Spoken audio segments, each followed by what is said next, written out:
Buonasera a tutti, buonasera. Gentlemen, you know what? Steve is ready. There's no time to BS right now. Steve, are they warm enough? Are you good? I hope you're listening, Lupo.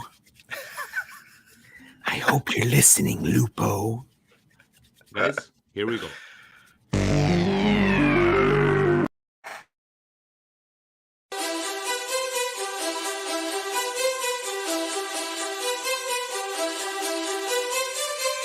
You are listening to the Milan Weekly Podcast, the English voice of Radio Rossonera and Milan fans all over the world.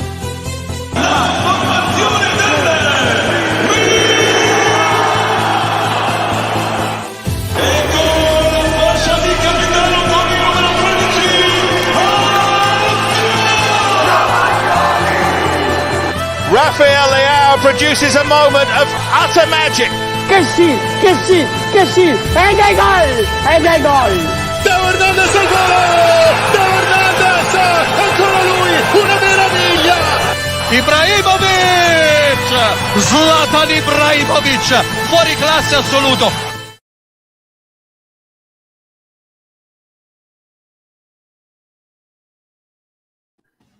Cari amici sportivi, welcome you to another edition of the Milan Weekly Podcast. Here we talk everything Milan, from a mamma quanto mi ha fatto sofferto Milan, and there are 8 turns left to this roller coaster, Milan, and we're not professionals. Nor do we pretend to be. Vinny T, Stevie P, Yann, Yanni, we're gonna have to find you a nickname, buddy. We're gonna have to Busted Yann. Yeah, that's what we're gonna call you. Always faithfully here every Monday. Well, Yann maybe not every Monday, but he's there.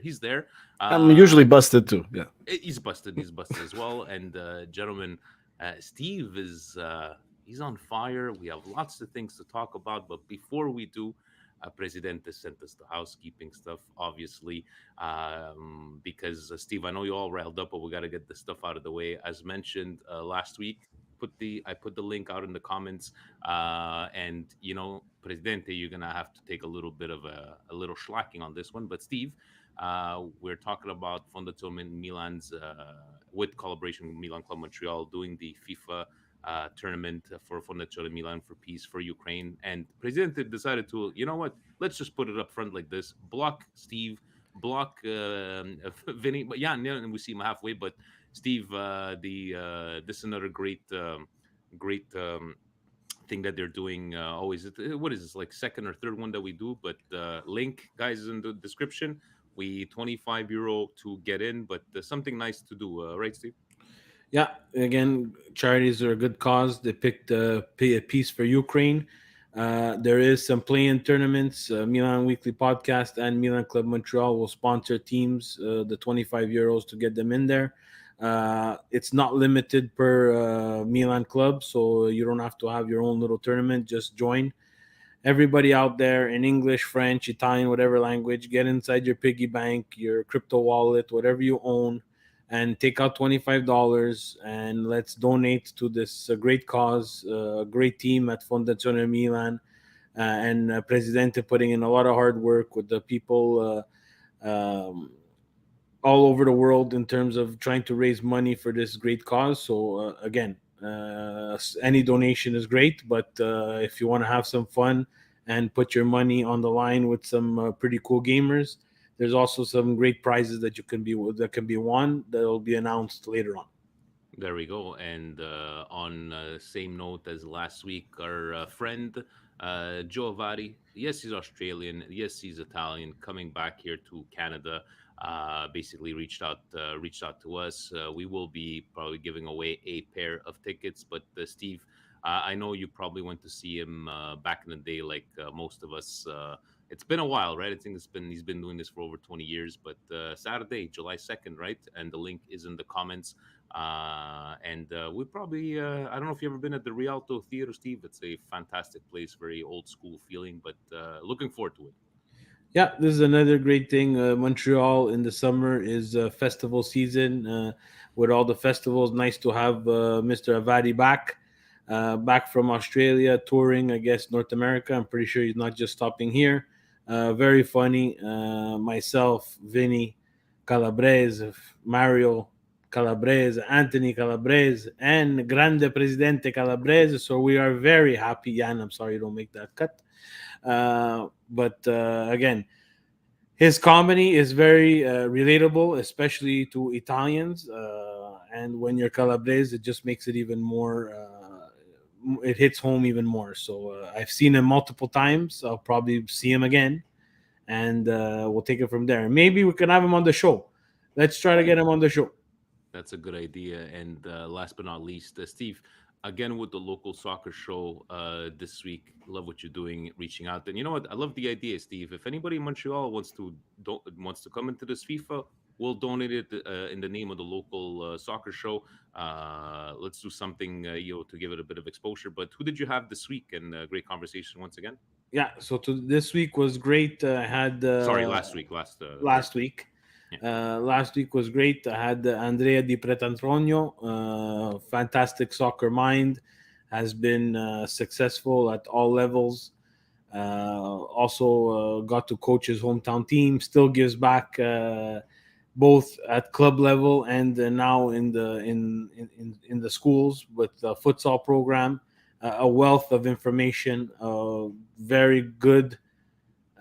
Parent side look at how local soccer should be positioned for your young ones. So that's amazing, and thank you to Evangelista again for sponsoring the local soccer show. It's a big help, and go see them, go check them out for your local soccer gear or Serie A gear. That's the place to be. I coined, and I also spoke with Carmelo, the phrase, the mecca of soccer apparel. I like it. And on that note, guys, let's get into this game. By the way, Steve, it's been 3 Patreon pregame group therapy sessions. Fabio shown up with the statue of a Madonna. All 3 games we've been winning. We told him he's got to make sure that she shows up every single time. But you guys, I wanted to ask you, at the beginning of the game, they were talking about maybe Kessie wasn't supposed to start, that he was tired. And Diaz coming. I mean, Tonali wasn't going to play. In the end, once again, Steve, I'm going to take your tweet from. You said at the end, it's you put your 11 best players. Save yourself the arguments. Starting with you, Yann. Did you have any issues with the starting lineup, and how did they? We knew this was going to be a hard one. You guys, Cagliari were only 3 points ahead of relegation. So how were you going into this game? I mean, I knew it was a must-win, especially after seeing Napoli win. And I was surprised to see Messia start again. But then again, who else do we have? Diaz starting was interesting too. I felt he didn't have a really good first half, but I did feel he had a good second half. He was key in that goal. He seemed to have finished the game better than he started. And I love the defense. Defense was great. Leao, again, I was happy to see him there, but I don't think he really lived up to my expectation. And Benacer, what more can you say about him? He was, of course, he's going to start. He's starting no matter what. So, Tonali's sitting out, but I mean, he looked a bit, I don't know, did he puke last game? Maybe there's something there. Maybe just needed some rest. So, Cassie doesn't have many games left with us. I was happy to see him start. He had a good game as well. Steve, how about you? I know you had given already your tops and flops, but coming into this game, I didn't see a lot of Milan Twitter going, "We got this in the bag." Everybody knew this was going to be a hard one, especially there in Cagliari. And I think it was who had won just before. I think somebody had just gained 3 points. Guys, correct me in the comments. But Cagliari, them, they're going for La Salvezza. And how did you feel prior to looking at the starting lineup and how they played? I don't know. I think it's the Mazzari effect there. I wouldn't feel too nervous about this game. And in reality, we shouldn't have been nervous about this game. I don't think that Cagliari has the quality to compete against this Milan. And it showed, right? Yes, the scoreline is 1-0. We'll get to it. And you guys saw the thumbnail. It's close games off. And that's the trouble that this Milan's having, to make these victories very panicky for the fan base, but in theory they should be very comfortable wins. We had at least 2-3 chances that we could have made this very comfortable, especially at the end. And that's my point for that I'd like to focus on for this game is that because we didn't close the game off, we had to, we had to rely on lady luck once again. And it was St. Patrick's Day, and the luck of the Irish continued with us because Pavoletti hits the post in injury time to rob, and that's complete highway robbery if that ball goes in, because Cagliari did nothing else dangerous throughout the game.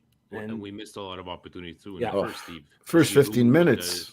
First 15 minutes, Calabria, Salchicha Maker. Guys, my focal point on this is that it cannot change. It cannot continue like this, because we're going to drop points unnecessarily. This would have been completely unnecessary. It's not like we got outplayed. It's not like we didn't have the chances. It's not like they didn't put in an effort. They did all that. It's just they made it very, very hard for us to watch and for themselves to defend the lead. It's not easy to do that at the end of the game. And this is what a subpar Leao, right? If you ask me, this is what a subpar Diaz with a non-existing right wing, and these kind of opportunities, like you're saying, Steve. You got a Bologna coming up, which even them, they're looking for 3 points. I don't know when the last time they scored or won a game. But yeah, the defense, Calabria played a little bit better than he usually what we've seen. But what to say about the Pitbull, Vanessa? And I think it's since the Derby, guys, that I've been showering praise on him. And I reminded Bizak Steve that when he scored, I told him if we win the Scudetto, he's doing the Benacer mustache, the little Algerian mustache from over there. And he's like, avec plaisir, mes amis. But tops and flops, I think, can we all agree, Benacer, Magna should have a honorable mention. How about you, Yann? Do you have like a top and flop for this game? Benacer, because even besides the goal, what he was doing was just crucial to the way that we were playing this game. And he's the only, I think, in this game, it's like when I saw him with the ball and when I saw Kessie with the ball, I felt confident. I wasn't scared that we were going to lose it a la Vecchia Milan that we've been used to, like just coughing up the ball in the midfield. And we have Messias for that. I know, but even again, I don't know what he does. Like, he goes there, he has the ball, and is it because last year there was those stats that were saying that he had the most dribbles for a Brazilian? And it's just like, you don't have to do it. Like, you can just keep running the ball. But he keeps starting over Salamakers. So, I mean, there's something there. I mean, right? It's hard for me in a game like this. It really was hard to choose a flop. I don't think Leao had a terrible game. I think it was better, but I expected more from him. But he had some instances where he was being dangerous again, but again, making mistakes, final third, being a bit, I don't know if it's getting to him. Like, it's just you could have laid it off. Could have laid it off to Diaz a few times, could have laid it off to Giroud. Instead, he went for the harder play. So I'm happy on one side that he's doing that, but at the other end, Leao, if you're going to do it, you got to score. So for me, a very light flop for me would be Leao this game. Steve, you had said on Twitter, still with the same ones, with your flop is Leao and Benacer, your top. Yeah, I give Leao the flop just because, again, he's making the wrong decisions in the final third. When it's should be pass, it's shot, and when it should be shot, it's pass. So that for us, and he's got to understand that now everybody knows what he's going to do. If Walter Mazzarri, who is, for me, one of the worst coaches that I've ever seen manage a professional soccer team. And again, people are going to say, you're easy, you sit in Canada and you don't know. No. Did you watch the post game on the DAZ in Italy with him? The interview? I didn't even want to hear what he said. It was telenovela style, Mazzarri getting into like subtle jabs with the announcers that were saying, well, it was clearly not a penalty. And he's like, no, he hit my goalie in the head and it's a penalty. But I guess they changed the rules. While I wasn't coaching.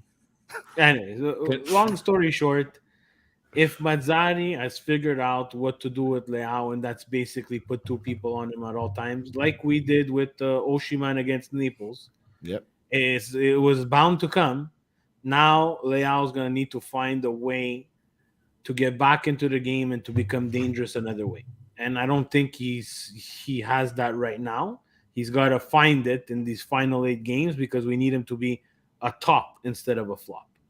The Yeah. top is Benacer. Obviously, if you watch the game and you were not making a panini at the same time, you would have obviously seen that he's the best player on the pitch. I give an honorable mention to Tio Hernandez because I think he had a smart game. He didn't have the Yeah. best of games. He had a smart game. Mm. He's becoming, again, we've said it before, that person that you hate to play against, and other teams can't stand him. And I perfectly like it like that. He had a That's good what he needs. defensive game too. Huh? Yeah. I found he Yeah. played well Yeah, he did. defensively this game compared to other games. Like he's starting to up that side of his repertoire. Yeah. And, And and did Pioli was doing something cool where he would bring in the backs into the middle of the pitch. Both him and Calabria would squeeze into the middle of the park to let the outside forwards be a little bit more free. That was very interesting, and when I saw it, both Theo more than Calabria, but that was an interesting. I give some top marks to Pioli. People have said that he's done it before. I watched a lot of Milan games. I haven't seen that. I've seen Calabria play in the midfield because we had no people. Everybody was injured, but I've never seen them squeeze the middle like that, and that's very interesting. And if that was Simone Inzaghi, it would be the next revolution of soccer. But Of because course. it's Stefano Pioli, it's just it's a subtle change. It's a big ass change because you're putting two guys. More Theo is more comfortable on the ball than I think Calabria is. But you're putting it in places where if they lose the ball, you're causing a serious, quick counterattack going the other way, and you're trusting them. Guys, talking about Mazzari, I think there could be a podcast on Mazzari-isms. And correct me if I'm wrong. Didn't he one? Okay, I know he blamed the ref, the condition of the ref a couple of years, but wasn't he the one that had blame a player having sex before the game? That's why he didn't perform. Maybe The my guy's mind a is playing trick. Rolodex. Yeah, yes. I wonder if he was a Roma fan with the amount of excuses he has after a game. Ooh, shots fired. But speaking of the other teams, guys, they released the schedule today. Looking at the upcoming games, Milan playing on Monday, guys. I was a bit surprised with that one, Milan Bologna. Steve, you saw the hours at Inter Juve. Looking at the way it's looking to shape up. Do you have a problem with the Monday game? Yeah. Do you prefer playing before, putting the pressure on them, or No, I just want to. I don't understand why they needed to change the schedule to Monday. It makes no sense, and it's They're 10 days before the game. And there's Salernitana Torino playing on the Saturday night game or something like that. yeah? Like they put some weird, like nobody cares about this game besides the fans of the two teams involved. Like But what's the reason for the Monday game? Everybody's off for 2 weeks. It's like I know that they're in Qatar right now, but they're not staying there for 2 weeks. Yeah, I but don't that's not understand. on Serie A to fix the schedule for them. I just think they wanted to move to a Monday game to give it some more exposure. But again, this is typical Serie A, not really thinking with the complete global branding in mind and thinking just of Italy. Yeah, it'll be prime time for Italy. It's going to be a hard watch for a lot of people in North America. If I'm not mistaken, Bologna's game will be back at 2:45. the They change. adjust their clocks as well in Europe. So look, I on Twitter I saw a lot of people not really happy with Serie A moving that game because they had to adjust a lot of their travel plans. Adjust, again, some of the people that live in Italy, their travel plans. So not the Uh, a- best. and Friday, Good Friday, yeah. Facebook Frank reminding against Genoa, can eat meat, and we got to face Genoa. But gentlemen, have your perceptions changed looking at the upcoming games of the top four? Juve, guys, we could make fun of them all season. They're creeping in there, and they're winning those ugly games. But Inter dropping. We're gonna talk about the games this week, but Jan, how about you, Juve? Do you see them taking over Inter, or Inter can't skid this long, can they? I think Juve is gonna beat Inter next game. There's a big thing, guys, I today. think. Vjailovic It's went home true. Huh? today Without And with a him, groin injury. I know, but This changes a lot, Simone's guys. making lemonade over there again. Yeah, but in Milano. Allegri can make miracles without the $70 million man. That's true. He does But too much for that team. maybe as and a the 1-1 draw, a 0-0, I could see a tie. But Yeah, I could see. I really thought Juve was going to win this game. I think Limone Inzaghi only knows fourth place, and I think that's where Inter's going to finish. and looking at even the Dybala news. On a side note, guys, I know Steve, you always been enough with these Inter players. on a good price, would you? Because the rumors are that he's looking at probably Italy, Pay them by England, the Spain. minute. If you pay them by the minute, then yeah, because then we'll save a lot of money that way. Steve, would you? Look, I never had a problem with Dybala, but I'm done with taking players that are leaving Juve in a bad mood, with with their underwears all in a bunch like he is, and coming to a team like Milan. First of all, he doesn't fit. He doesn't fit what they want to do in the transfer market, and he's going to ask for too much money. And if Fiat can't pay him, Milan's not going to pay him, right? So. Yeah. I don't mind Dybala the player. I would have liked Dybala to come when the times were tough, when he was supposed to come. Then we would have seen if he was really the Milan. Now I don't really care. And, Yeah, the salary too. But he's gonna demand at least 7-8 million. No, I think that money can be better spent on maybe a right wing that's healthy. Are you guys on the same page as last month to say that Inter has the hardest schedule, even at these points right now? I'm looking. Milan's On is starting to paper, look a on bit tougher paper, right now on yeah. paper. We're getting to the point where the end part of this Milan schedule can be problematic. Piontek has something to prove against us. Atalanta is always a pain in the ass. Verona is a pain in the ass. We have the hardest 4 games, guys. We have a derby there, and we have Lazio, who Jekyll and Hyde. You One don't know game who's they gonna can play show up, very yeah. well. Next game they can do like the derby and not even They show could up. be out so. there smoking with Sarri, right on the sideline. You Exactly. never know, It's you know? very schizophrenic team. Mourinho. But gentlemen, any comments left for the upcoming games unless you wanted to add something to the game itself, because we're gonna go into the Serie A. Well, Because Napoli has 3 games in a row that could be problematic for them. We're gonna see how it goes for them right there. Because again, Atalanta, they grinded out. I watched that game. That young kid that got on scored a goal. That can be the little spark that gets them going. They were in a funk, and they called up this kid that was playing Categoria Due there in Bari or something. A few weeks, he was found out of nowhere. So Cisse. So I think that could be the spark for them. I will see how it goes. Looking Napoli, Atalanta, Fiorentina, Roma, back to back. You could lose. And then Empoli's never easy. Sassuolo, but I think we have the last 4 games are going to be really tough for us there. Then we have Sassuolo as the last game of the season, I believe, right? So again, Atalanta is the last game, no? Or there's missing a game there. There's missing a game because we have the Coppa Italia game there. Yeah, there's 8 games. Sassuolo's the last game of the year. Sassuolo's the last game. Sassuolo's our last game, and that's always Berardi's gonna, you know him. Yeah. But it's okay. He's coming to us, right, guys? So that's gonna be. Yeah, that's what I read. He's gonna take it easy. He's gonna take it easy on us. But gentlemen, as I switch over these slides here, how do we do this? Here we go. And obviously for Liban Youssef, we we have it. looking at these games here. Guys, can we just start with the Inter Fiorentina game, if you guys don't mind? I watched this game here. I don't know what it is.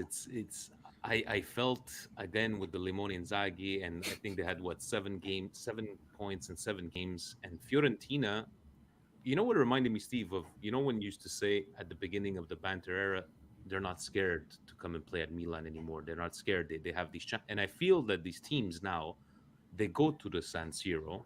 They're playing Inter, which is the best team on paper in Serie A. Let's not kid ourselves. They're not scared. And Fiorentina, it's not like they out of nowhere, they scored, and it's like it was a balanced game in the end. But are these signs of trouble, like more trouble than they are? Inter is just not functional without Brozovic, and that's a humongous flaw. And that's on them. That's on Inter management. No one told them to get rid of Sensi. No one told them to replay to get a Vice Brozovic. That's Vidal. Look, he's very important, and when he's not there, it's very obvious that they suffer. And Barella cannot be a one-man show. So I watched this game too, and I found it interesting. It ended a tie, and I think a tie was just, but. Handanovic coming up big in the end for Inter, saving them from dropping all 3 points. And, the Inter fans, the ones that are logical, they understand that this was going to happen. And, we, as a Milan Weekly podcast, said it was going to happen. This is just what happens to Simone and Inzaghi teams. And again, I do not shy away that I am not a fan of Simone Inzaghi. I didn't like him at Lazio. I found that, he rode the wave and then just didn't have a plan B. And it seems like he took over at Inter. He's riding the wave and he has no plan B. This is on him. If it's one game, I get it, But after one game, you need to figure something out. You need to try something different to get these guys motivated and playing like as if Brozovic was there. At a certain point, you might as well just print a Brozovic jersey and just give it to every one of them and wear it underneath their jersey. It just doesn't make any sense that you're missing one player, right? That we kept on talking about Inter having all this depth, right? Jan, is it normal that you're missing a guy like Brozovic and you just seems to be in complete shambles? I kind of remember Inter fans telling us we were Ibra dependent, and we clearly debunked that myth where Milan's not Ibra dependent, but Inter is clearly Brozovic dependent, like Steve was saying. Barella can't do it by himself. When you have a kebab man on the side there, he's not going to help you much, and then your bench involves Gagliardini and others that are in the same ilk of just your middle of the pack Serie A starters. You're not really that Inter. You're not supposed to be on that team. So I think also Inter lost the middle of the park. Lucas Torreira had a monster game. He played great, broke his tooth. The guy coming back from Arsenal. It seems like you leave Arsenal and that's how you save your career. Because look at Aubameyang right now at Barcelona, and Torreira left, and he's over here and he's looking like I always liked the player, but he dropped off at Arsenal, and now we're seeing the player that we saw leave years ago. So Inter, like Steve nailed all the points on the head. Not much more to say.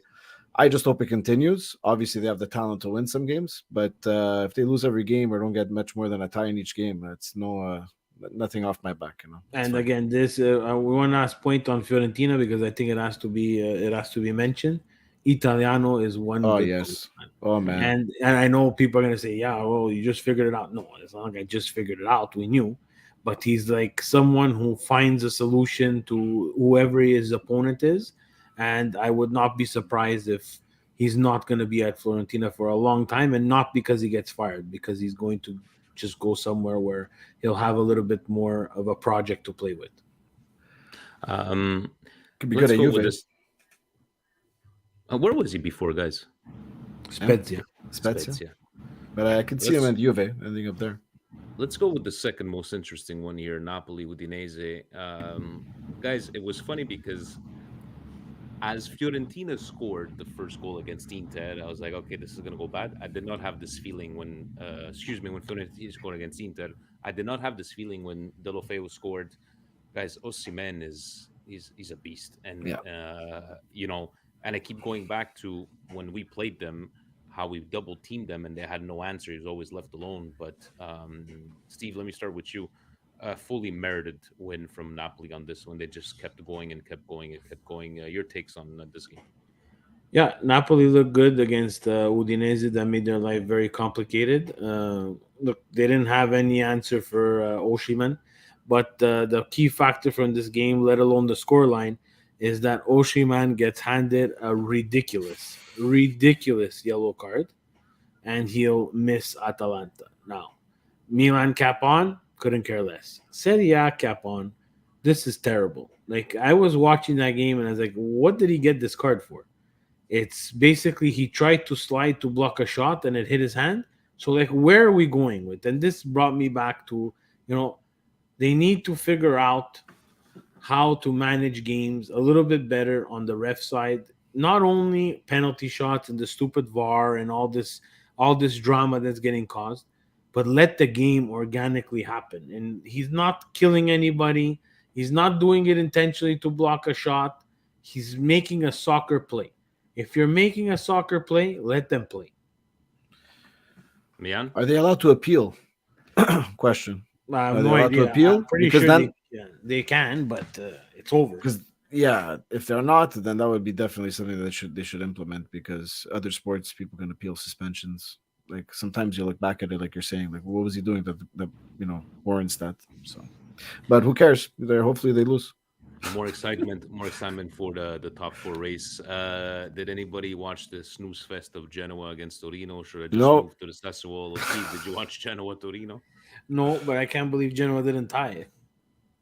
Torino didn't tie. No, Genoa tied Oh like no, it's true. 9 What is games it? in a row. 9 games in a row that they tied. It's only their Sassu- second win of the year, I think. Huh? I think so. I I'm gonna think see it it's on the their table. second win of the row. Second Uh, win of the Of the year, yeah. year. Sassuolo against the Spezia, another nice performance. I don't know, Sassuolo, or they like to score 4 or 5 goals, or just like tied up in the last second, or just score one. But Sassuolo, the more I look at these games, guys, that trio of players, forget trio, but they're not coming back with the same team next year, right? They're gonna be probably selling a lot of these pieces. Not sure they're gonna keep that core, but Steve, I know you always enjoy watching Sassuolo play, especially with the Raspadoris and the Berardis. No, it's only No, Berardi. I couldn't care less about Raspadori or Scamacca unless he decides he wants to be a Milan player one day. You find Skamaka, he always scores like when it doesn't, like at the end of the games. Like he's not. I don't know. I don't know if he's a Some yes, some protagonista. no. The thing is that he doesn't take the PKs, right? It's Berardi, right? And they usually Ah, that's true. they Yeah. usually score on PKs, and they create a lot, and they get PKs that are just because of the action that they create. Same thing Yeah. like Milan when we were getting the penalties in large numbers as we did. It's not because the people were giving them out. Why are we watching? Like I love those statements. Oh, they're giving you penalties. Then why are we watching, guys? Yeah. If you watch Good the point. Sassuolo game, like they work and they cause havoc to get those PKs. And Berardi steps up, and I'm 100% convinced that left footers are very hard to stop on PKs. So for me, Berardi also had a good game besides that. Scamacca and Raspadori are just like bees. They buzz around and they create havoc. And Traore, they have their own Traore, another Ivory Coast guy on the left-hand side. They're another talent pool. They just continue. They sell and they replace. They sell and they replace. Uh, guys, I'm sorry to any Empoli fans or Verona fans that are watching us right now. Let's talk about Roma Lazio. Wow. Facebook, Frank, maybe to keep that one when we talk a bit about Italy. Steve, where you want to comment on that one right now? No, we'll put it back after. We'll talk about it. Who saw this one coming? Roma Lazio, was it 3-0, guys, by what, 40th minute? Or What a free kick by Pellegrini. Yeah. Wow. That was a perfect free Wow.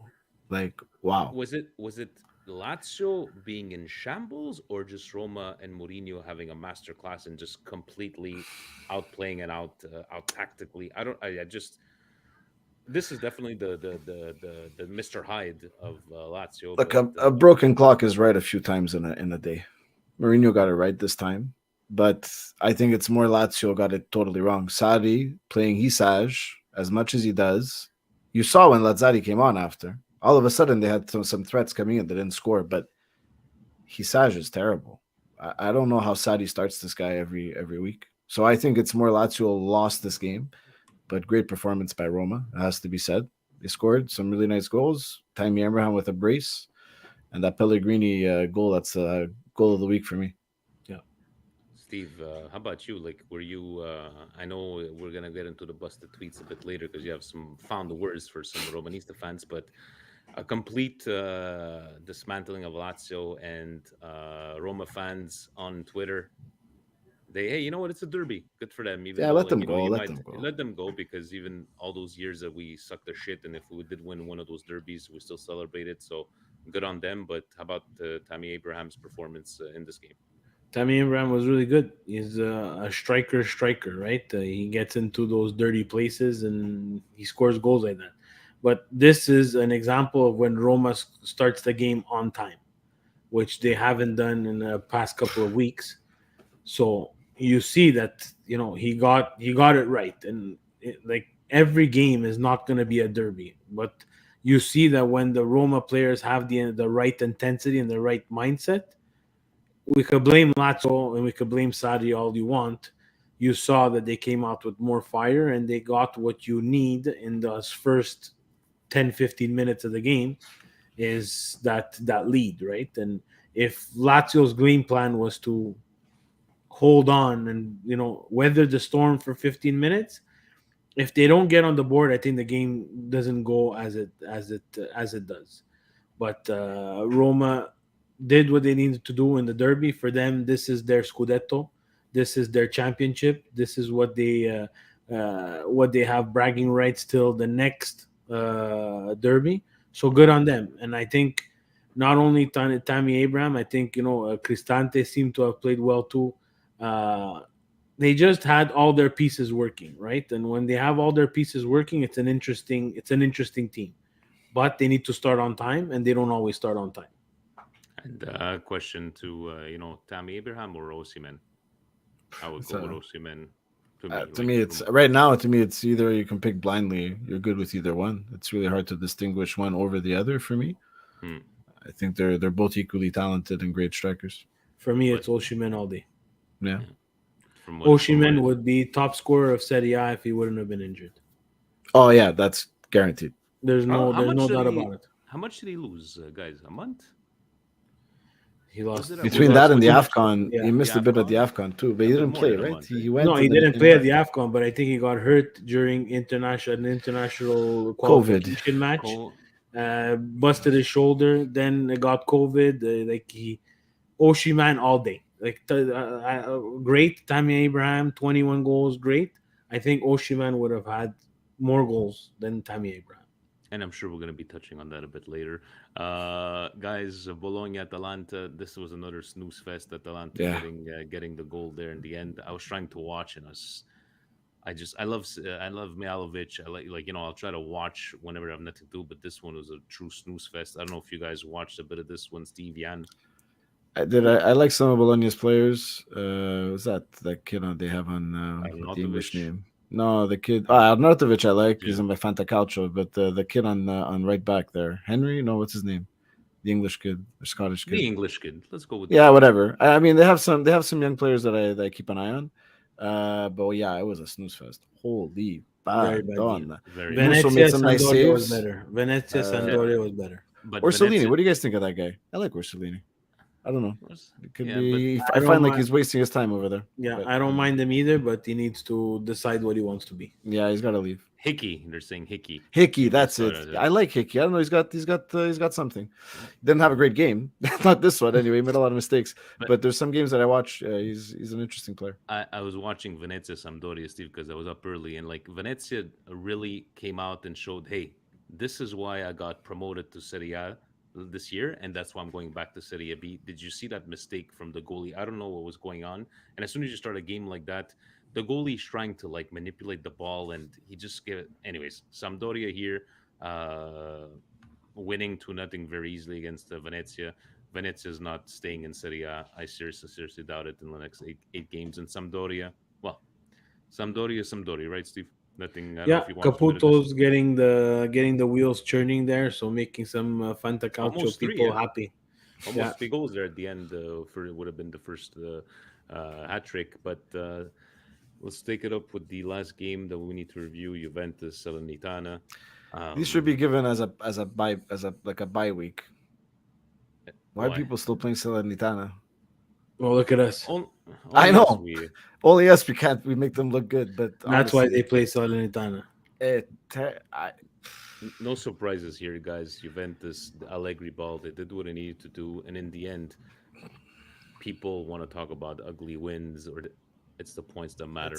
We're very critical on Milan, but Juventus, look, they were 7th, 8th place a couple of months ago. And look at them now. Now they, with any push or luck, they're gonna take out the Inter from 3rd place, and it's still gonna be 7 games remaining. Steve, anything to take away from this game on your side? There was nothing to watch. Nothing that impressed me of the Juventus game against Salernitana. They're just that they took care of business and we didn't. So -2 points on us. Yeah, and there wasn't nothing to write home about, if you would ask me on that one. But looking at the tables, gentlemen, anything looking at, yes, Genoa, two wins, guys. Wow. But actually, no, Venezia's 22. That's what I was saying. Venezia had just lost. Cagliari was only 3 points ahead. That's why I was a bit more stressed out before the game. But looking at the top 4, Atalanta, guys, don't even take in consideration for top 4 anymore. It's crazy, right?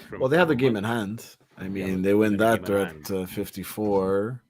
You're still 5 points. Juve loses to Inter, and then they can maybe How I about don't you, know. If Steve? it's mathematically possible, it's possible. There you go. It said, yeah, anything's possible. But looking at this week 30, gentlemen, 3 points clear. I know Inter has a game in hand. I read today that there was supposed to be, Facebook Frank has sent me 24th of April, but now they're still trying to go to El Tribunal that they want to try to get the Tre Punta Tavolino. And hey, you know what? If they want to still try, but last time we heard they're going to be playing on the 24th of April. How about that battle of 5, 6, 7? Roma, Lazio, Fiorentina, even at 47 points. This should be an interesting one for those fifth and sixth spots. What do you guys think? I think Fiorentina hops over Lazio. I think so too. I think it would be nice to see Fiorentina back in Europe. I think Lazio needs a timeout, and they need to gather their thoughts, and they have to realize that you had a good little core, and you kind of screwed up. And I would like to see Fiorentina make the jump into Europe. I like that one there, gentlemen. Let's go to some questions. Not many, so we'll have plenty of time to go through the busted culture tweets from Patreon. We have Fabio. Hey fellas, I took my meds and Milan took the 3 points. What else can I say? Besides the right wing is a fucking useless waste of space. No matter who plays there, from our dynamic duo that we have now, Leao is dipping in form. No useful Cam. Leaves me with one question. After seeing the great performances Benacer has put in, who are your starting duo in a clinching game? I'd say start all three and bench Diaz. It still worries me, but we are in first, so I'm happy. Back to my medication. All the best in Forza Milan. Guys, who, you're saying who do you start? In Tonali, Benacer, Kessie. Yeah, like we That's saw it. against Inter, you put Kessie in the 10 role. He does what he has to do. Let's hope That's he's a our professional, and that's it, right? There's no the. How about on the right wing, Steve? Who do you start in a clinching game? Doesn't really matter, guys. It's so sad that it doesn't even really matter. It's crazy Rebic? because Give me it's Rebic. crazy. Not even. He doesn't deserve it either. Because when he comes in, he doesn't do nothing. It's crazy It's that the sad. Scudetto would come down to us having someone at a position where we've needed for quite a long time, and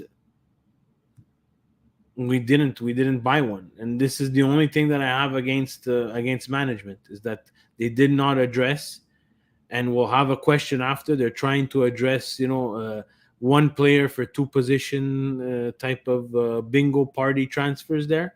I'm not too crazy about this transfer strategy with players that don't play. So the right Jamie wing, will play with 10. if you start seeing, now we're seeing it where they're doubling up on Leao. We need to find something on the right wing. They're dying and salivating for us to play on the right wing. Salivating. Other teams are salivating. Like, we're gonna gain possession without even pressing, and it's true.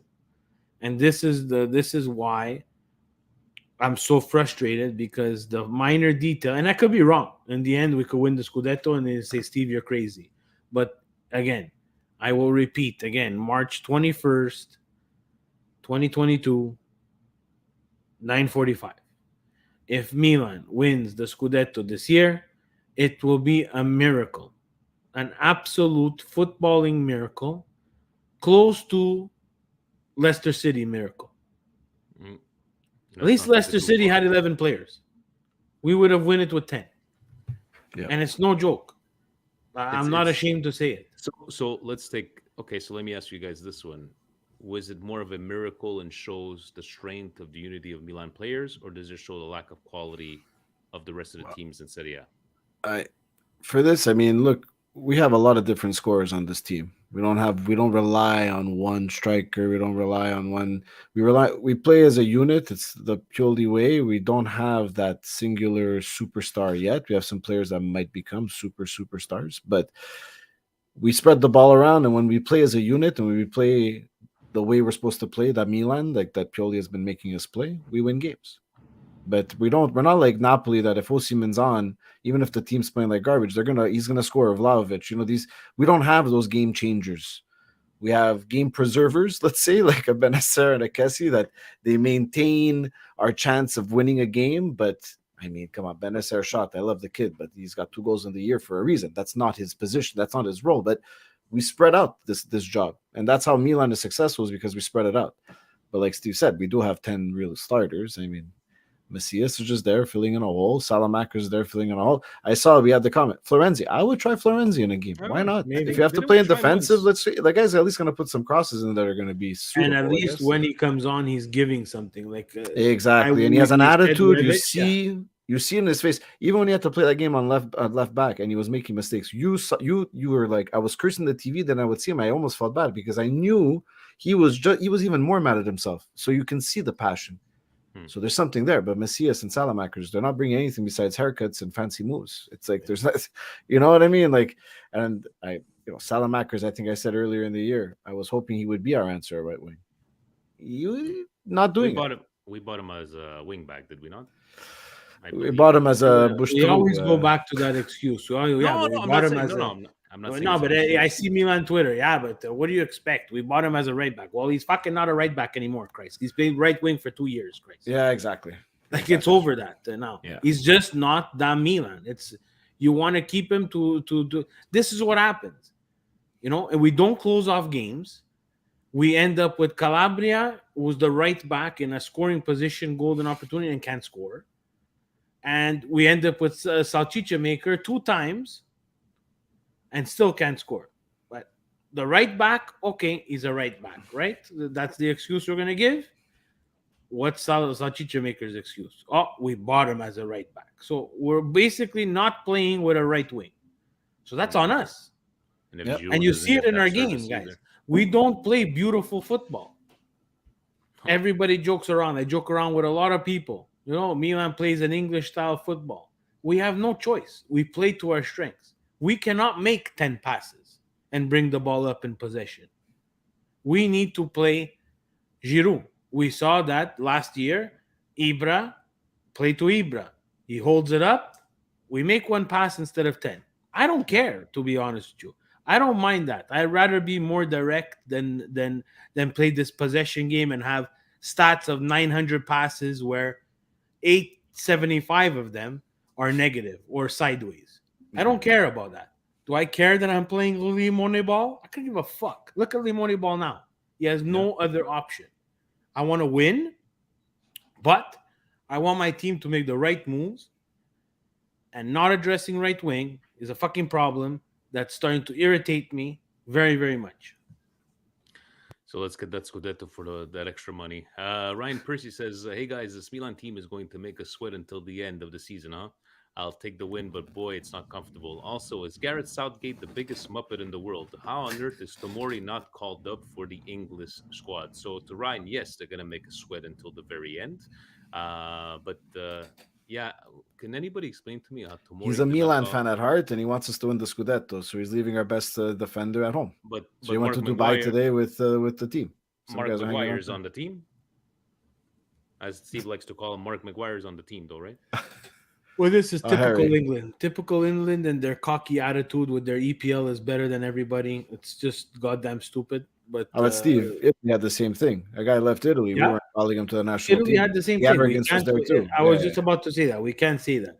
We left Zola at Chelsea for years. Didn't want to touch him. Di Matteo at Chelsea for years. We didn't want to touch him. Ravanelli was there too. Ravanelli too. These are guys, once they left Italy, we thought, they weren't good enough to play in our calcio. Exactly. Well, the world has changed. The world has changed, and he's not identifying talent. But the EPL will not look further than their own league. They're a tunnel vision. Mm-hmm. They make the most money. They think and act like they're the best league in the world. They have the most money, but they're not the best league in the world. It's terrible soccer. It's not. It's just an athletic game. Imagine he would have came to play for Canada, back. But then again, put yourself in his shoes. Obviously, you would have played for England back then. But who knows? Maybe one day, Gianluca Vialli too. Vialli, was the first one. Yeah. But like I said, back then we did have the talent to kind of snub these people. Nowadays, like you're saying, all these leagues have changed. It's like you always got to look on the outside. We had the talent, but it's not like we won anything. No, we were second fiddle a lot of times. Yeah, another fair point. Gio saying, keep up the great work, guys. And I'm glad we got the 3 points, but man, that game wasn't good for the heart. Question: does Pioli see what does Pioli see in Messias? He was horrible the whole game. He still kept him in after first half for Azzurri, and hopefully Gigio brings his A game. Messias, we already touched bases, and we don't know what he sees in him. But then again, it just shows that Salamanca doesn't start. But He's less of a risk taker, I think. Thinking about Gigio bringing his A game, I don't know if you saw him against Monaco. I was watching a bit of that, and I saw the highlights. We hopefully, and we're going to get into Serie A talk, international talk in there. But let's talk about it. Are you worried with the way Gigio's been performing in the last couple of months at PSG? No. You're good. He's going to come to Nacional. He's going to be back to his A game. The keeper is the most loneliest position in the world. When you're on top, everybody loves you. When you make a mistake, everybody hates you. And people now, they're making a mistake. He stopped a penalty shot. Yeah, it just went in the net. Yeah. If you take that shot another 100 times, it will not do that. That's not on him. It can't be on him. Not saying, let's say specifically that one there, but he hasn't been, on his A game. It's not. I just don't. Maybe because we it's not playing consistency. Maybe it's the consistency thing. Yann? I think what happened to him against Real Madrid, we saw that happen at least 7 times in Milan. Yeah. So, was he off his game, or was he actually playing his game to the way that we know Donnarumma to play his game? That's not his strength. You know what I mean? He's an excellent shot stopper. He has other visions. He's vocal. He's big. He's intimidating. He's a great world-class goalkeeper who snubbed us, so we love to shit on him. And it's fun. It's fun to see these mistakes. But hey, this week, he's going to be playing for Italy, and I think he's going to be fine. I think he's going to be fine. I don't think he's not. I would be more worried about Immobile after his performance against Roma. Is he going to be okay? He's sometimes a bit too fragile with the mentality. I know he's a great striker, but is he going to bounce back when it counts? Maybe he is. Maybe that's what he needed, a reality check. But yeah, that looks a bit more worrying than Donnarumma making a save and it goes into his net, and a gaff that we know he always. The Shilio, guys. The Shilio has been called up. We're okay. Allegri's boy. So we'll see. Last question. Actually, that was it for Patreon. I guess Patreon wasn't very chatty today, but on with the news of the last couple of days and Rohit Rajiv saying thoughts on potentially signing Origi, whatever however you pronounce it. But gentlemen, so if we need to believe what we're reading, free transfer, $4 to $4.5 million a year. He's currently doing. Every time I see this transfer, the salary goes up. We started at 3.5, we're at 4.5 now. Liverpool supposedly offered him 3.5, and he said no. So I saw 3.5 to 4 from Antonello Vitello there, whatever his name is.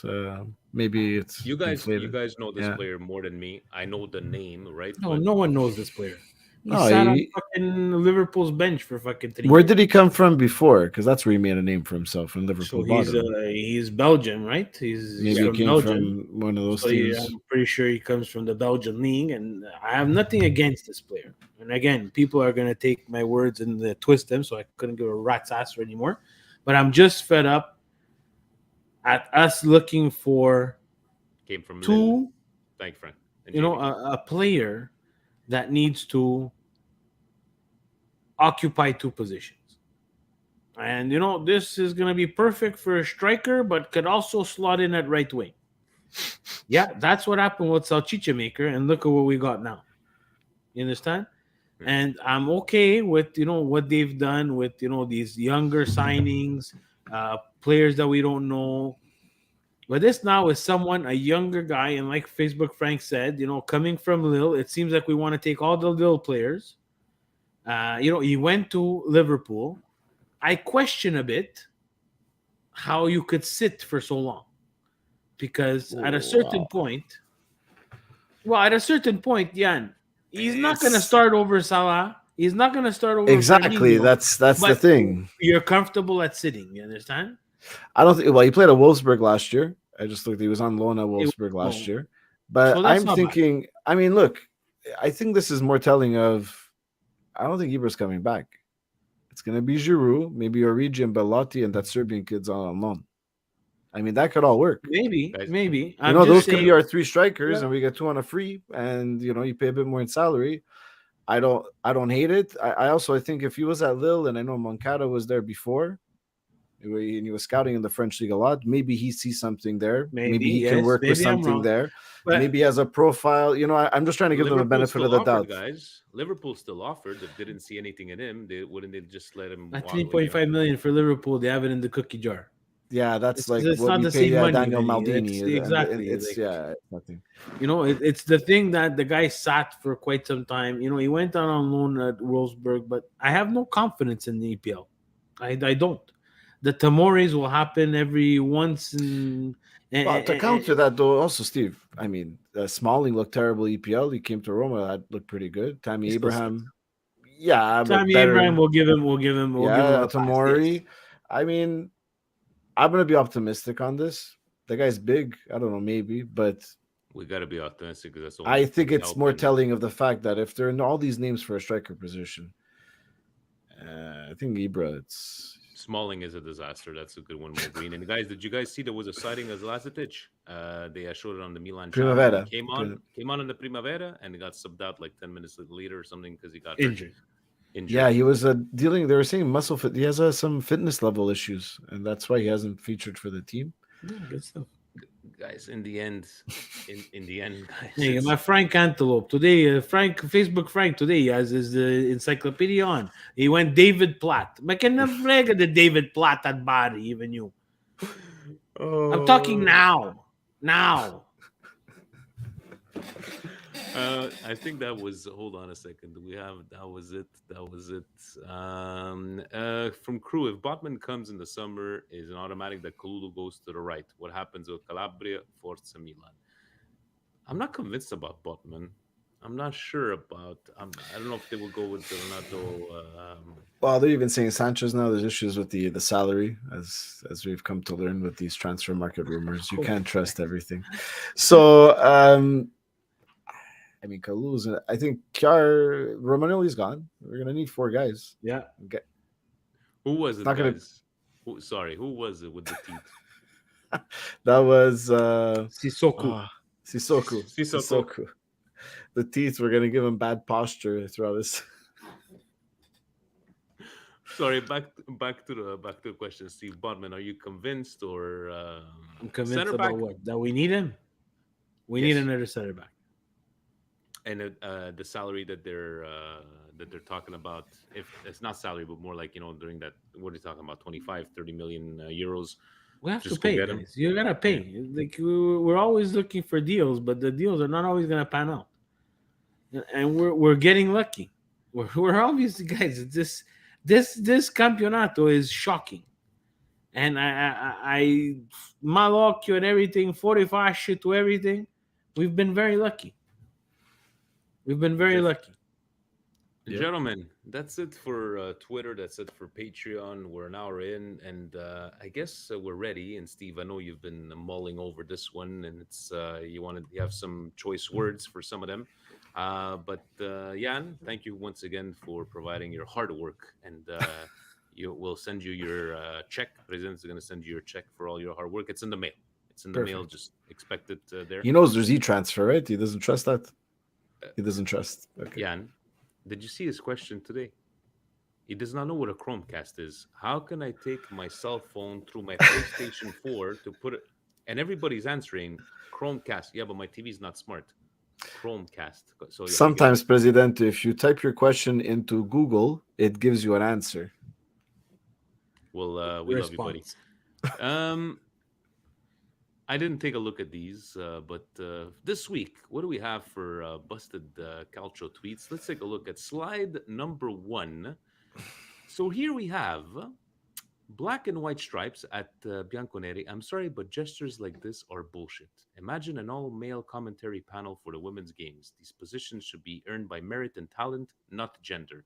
This tick boxing is ruining everything that was once an enjoyment for many men, sports, movies, TV, etc. Yeah, this poor white male that can't watch a bunch of guys talk about his favorite team. So I don't know if you realized. I think it was Women's Day.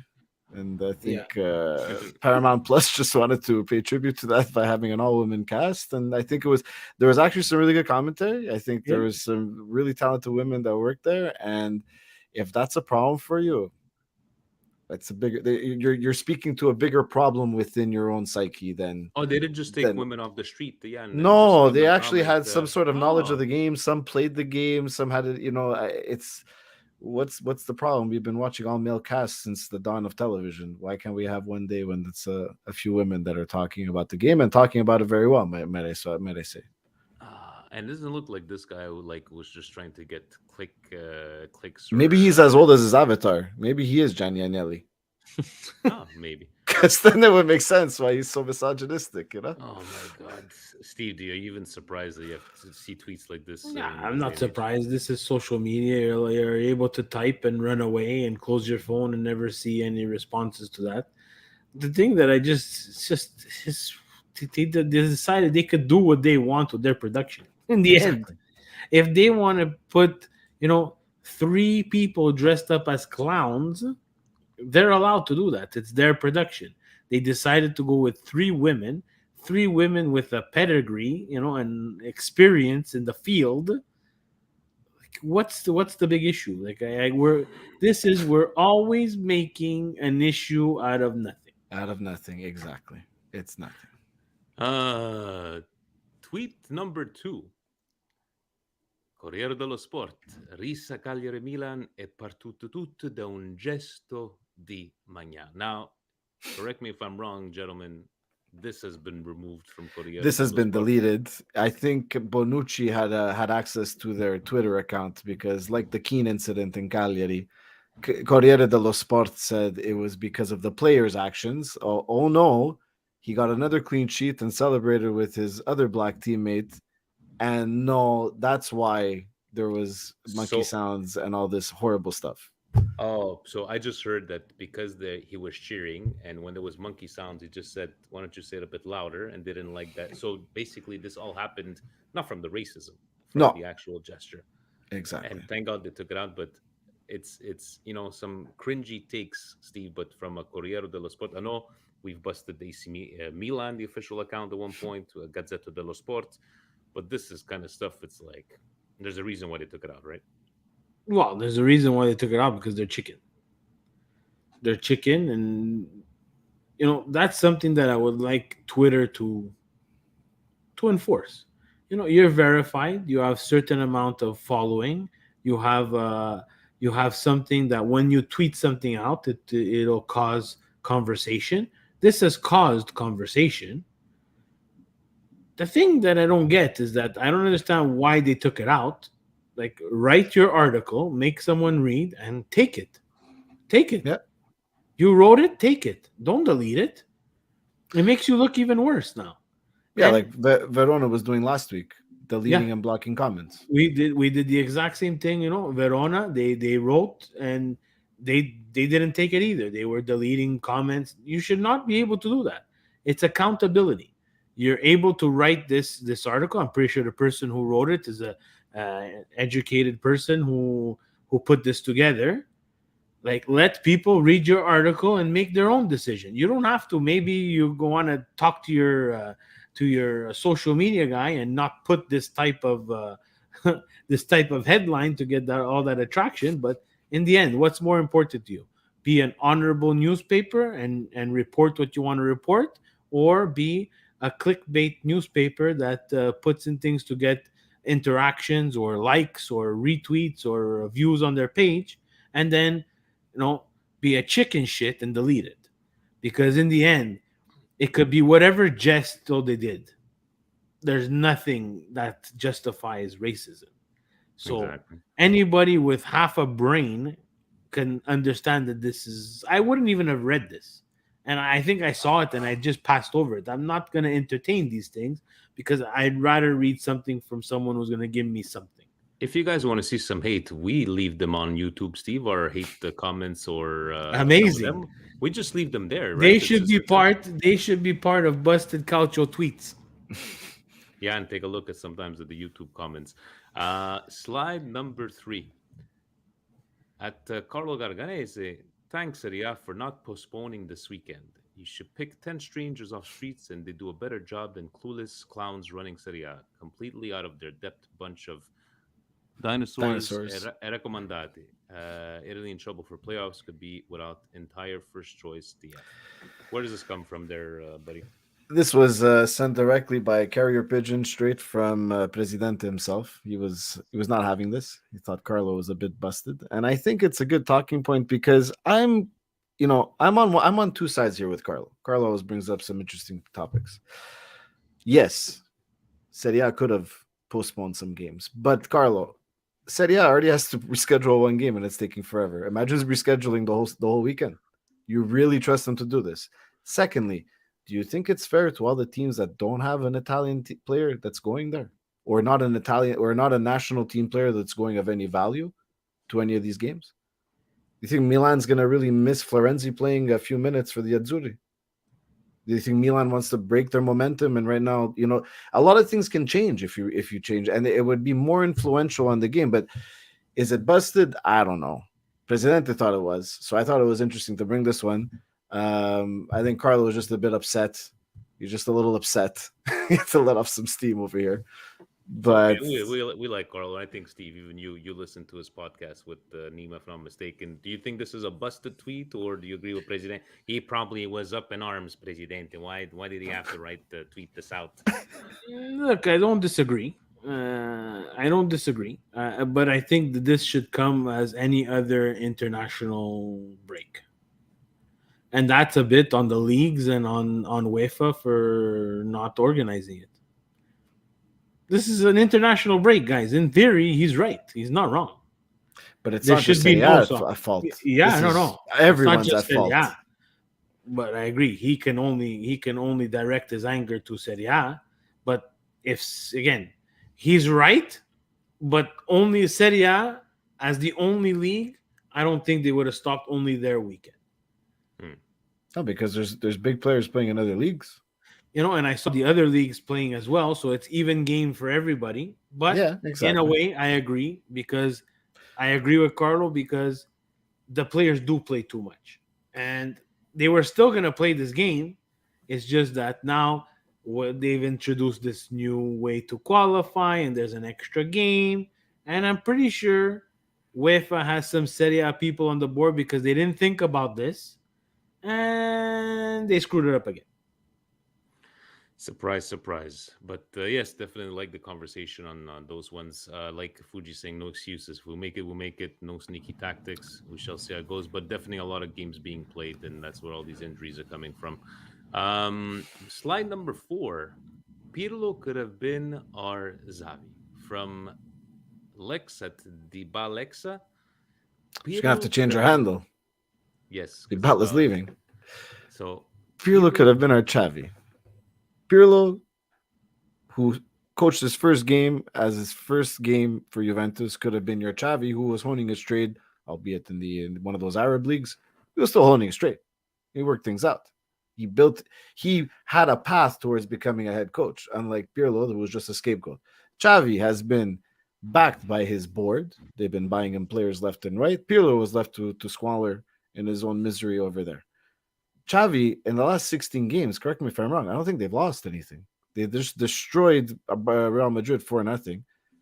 The next slide is going to be about Xavi, by the way. Yes, that one. But he is in no way, Pirlo is in no way a coach as close as Xavi. Now, as players, Xavi, I think, was still even better than Pirlo, and people might crucify me for that. But as a coach right now, Pirlo is nowhere. And has Pirlo been given any other offers? Pirlo didn't coach a single game before he got appointed. But that's it. Why could have been our Xavi after 7 years of coaching Juve? He would have been your Xavi. I'm not much at this one. Steve, you agree with Yann on this one? Busted tweet of the week for sure. It's just this is typical nowadays social media. What have you done for me lately? The only reason it comes up is because they're mad with Barcelona destroyed Real Madrid. And they're upset with Allegri. And they're upset with Allegri because they're out of Champions League. The rest this doesn't come up. Yeah. Our Fanta Culture friend Dom had a good thing about this whole Allegri doesn't play the youth. Allegri doesn't play this. The players that Pirlo played last year were shit. Frabotta is not even starting on a 10th place Serie A team. So Dom, at least, he's one of those level-headed Juventini that is telling everyone, Allegri, what do you want the guy to do? He is a dinosaur. But come on. Pirlo is not a good coach. Jamie he had Ronaldo bailing them out. Let's be real here. Yeah. That would have been a good one. You see, Seedorf was the same thing. They took him out of a plane. No, you retire now. Retire now at Botafogo. Come and coach. Imagine a Milanista tweeting something like that. But good one, Jamie. What else do we have here? It is time to consider Xavi one of the best managers in. This is. Oh, hold on a sec. Is this new winner? New winner! New winner! Wait, no. This is Photoshop. No, this is ESPN. No, this was ESPN FC. You can tell that they only started following football recently. I mean, the real football. The real people at ESPN FC must have said, "Guys, are you trying to kill us?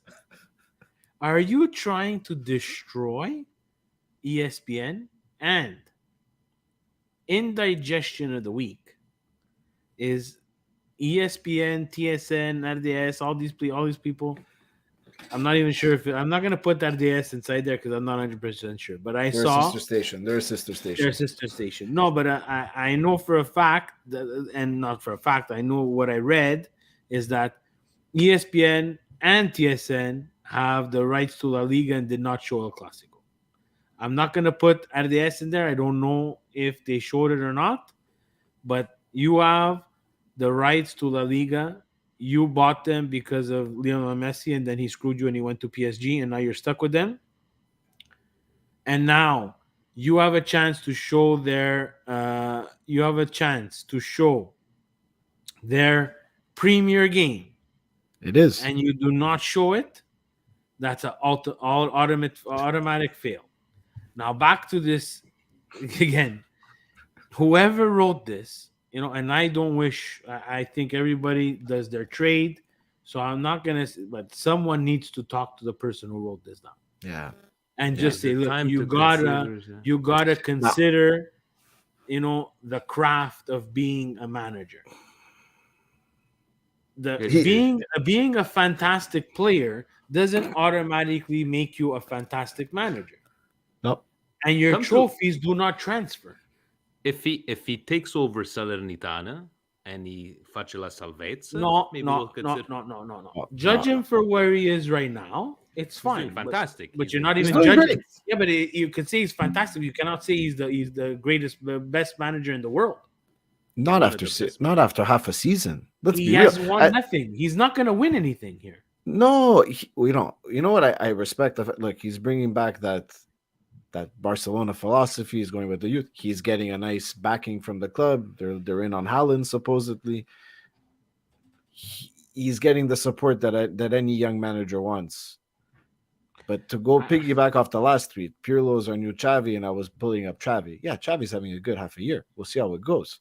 But to immediately go to, because he beat the Real Madrid of Carlos Ancelotti over there 4-0, is it time to consider him a best manager in the world? What the hell is wrong with you? Like, come on, like, relax. They want this to compete Zidane at Real Madrid.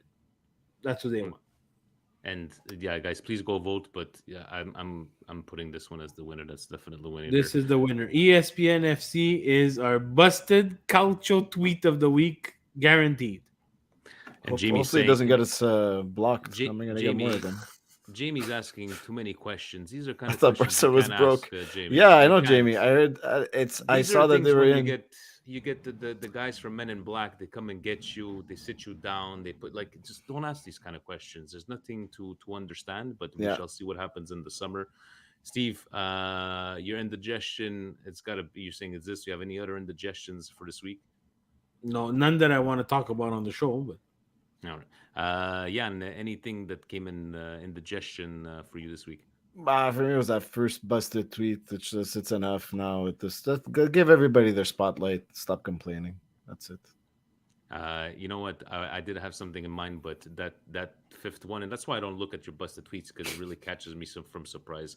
That's gotta be my indigestion. Feel good moment of the week, guys. I'm sorry. I know that our friends at Serie Sit Down probably nominated it for who won Calcio Twitter. Mourinho is Oh, Mourinho. I couldn't like it just made me laugh, and it's just like I'm smoking cigarettes with Sarri. And it's not like he did it like he insulted him. He just no. took a dig, and I loved it. So Mourinho, thank you for the laughs on this one here. But even the feel good moment when Benacer scored, just to see that reaction from even from all the players and just being so happy for him because he's been really outperforming himself. So those are gonna be my two them. Steve, how about you? Some brioches this week? Yeah, I have two feel good moments of the week. One, I'm gonna give it to the most important one because it's something really really nice and people should start appreciating this. Marco at IFTV got a surprise text message from his dad and asked him where his address was, and then his dad showed up in the picture. Now that's crazy. That's nice. Someone like me who lost their dad and didn't have a chance to do that, you gotta really appreciate that, and take out all the journalism stuff, take out all what opinion you have of him and everything. The kid is living the dream, He is. and he got to do this with his dad, and he's gonna probably go watch a game with his dad, and he's sitting and he's breaking bread with his dad. That is fantastic. Amazing stuff that people who still have that chance to do it, please go ahead and do it because it's something that you cannot do when it's too It's late. Steve. On a side note, right? I was taken aback for him to reach out to us the other week. He actually listens to the podcast. He wanted to say thanks that we gave him a little shout out. When he was getting a bit of grief on Twitter. It wasn't necessary, but the guy said, down to earth and keep up il marcio Fantastic con work. Marco. Yeah. My other brioche of the week. Lupo is exposed, ladies and gentlemen. You thought I forgot? I got this guy Lupo busting my chops about this goddamn Tammy Abraham versus Ciro Immobile busted tweet that he had. This guy, he came and he won the busted Calcio tweet, and he can't take it. And now, oh my God, Tammy Abraham scores 2 goals in the Derby della Capitale, and basically comes back to me and says, now what? And what about you feel now? And hey, I don't know, Lupo, if we have to do a GoFundMe to get you glasses to read the tweet or Whisper 2000 to listen to the podcast. But God forsake, Lupo, listen to the podcast. No one said Tammy Abraham is not good. Absolutely no one. You took it upon yourself to compare someone who's played 20 something games, 30 something games, if we take out injuries, with Roma, to someone who's played more than 100 games with Lazio, who's even scored with Torino. He's just Immobile. I know he's Lazial, and you can't. It's like me saying the real Ronaldo is not good because he played at Inter. Jesus Christ. Then I should never be able to talk about soccer ever. But you, Lupo, and your funny little friends come on a tweet Monday morning quarterback about something that has nothing to do about your busted tweet from the week before. We busted him because he was trying to compare apples and Yeah. oranges. It boggles my mind, but it felt so good. Now, my brioche is now, right? Because it's not the stupidity. Because that's stupidity. And you know what? You're gonna get all wet when you hear this. Oh, I riled them up, the big fat guy in Montreal. I couldn't give 2 fucks, Lupo. He doesn't. I'll He really go doesn't. to sleep. I will make a panini after this and I will forget about you. But I will not use Twitter because it limits me to 140 characters. So I will do it on my podcast, which I think the three of us, plus the people who listen, have half a soccer mind and can understand that right now, you cannot compare Tammy Abraham with Ciro Immobile. Simple as that. That's pretty much it. You've been Steved. You, Lupo, have been Steved. I like it. Stevie eats lupos like for breakfast. Jan, did you have any good any brioches on your end? Something feel good moment? I compare. Well, the week before Verona did a horrible job trying to cover up their offense. And I thought Cagliari did a nice job on their Twitter account. So it was nice to see that. They put in some effort. Obviously, it's still a work in progress. But I was happy to see, at least, compared to the week before, they went into a step in the right direction after what happened in their stadium. So that was kudos to that, because you gotta give the kudos even when you gotta give the shit. So good on that, Cagliari. There we go. Gentlemen, thank you so very much. Steve, we have Italy coming up. Are we getting together next Monday? Are we taking a week off? What's going on? Are we telling everybody we're going to talk on Monday? I have no idea. All right, we have no idea. We're going to let you guys know. Twitter, social media, we're all over the place, guys. Thank you very much for listening, commenting, downloading, everything. Patreon, guys, thank you for all the support. We'll see when we can get you a next group therapy session. Anything in closing, gentlemen? No. That's about it. Forza Italia. Let's go get qualified for the World Cup. And actually, you know what? Well, step one. We're not qualified after this one. We have another game to play after. And you know what? Presidente had sent us that one. Did you want to ask it? Let's finish off with this one. Would you rather have Milan win the Scudetto if price to pay is Azzurri out of the World Cup, or Azzurri in the World Cup and Milan finishes second or worse? Milan Scudetto. I'm Canadian anyway. They're going to be in the World Cup, right? No, because Italians don't look at us as Italians anyway. So I'm going to go for Milan to win the Scudetto. I can't handle another Italy not making a World Cup and waiting 4 years. I would take Milan second place for Italy to make the World Cup. That's my personal opinion. Steve? I think it's the dumbest question we've ever written.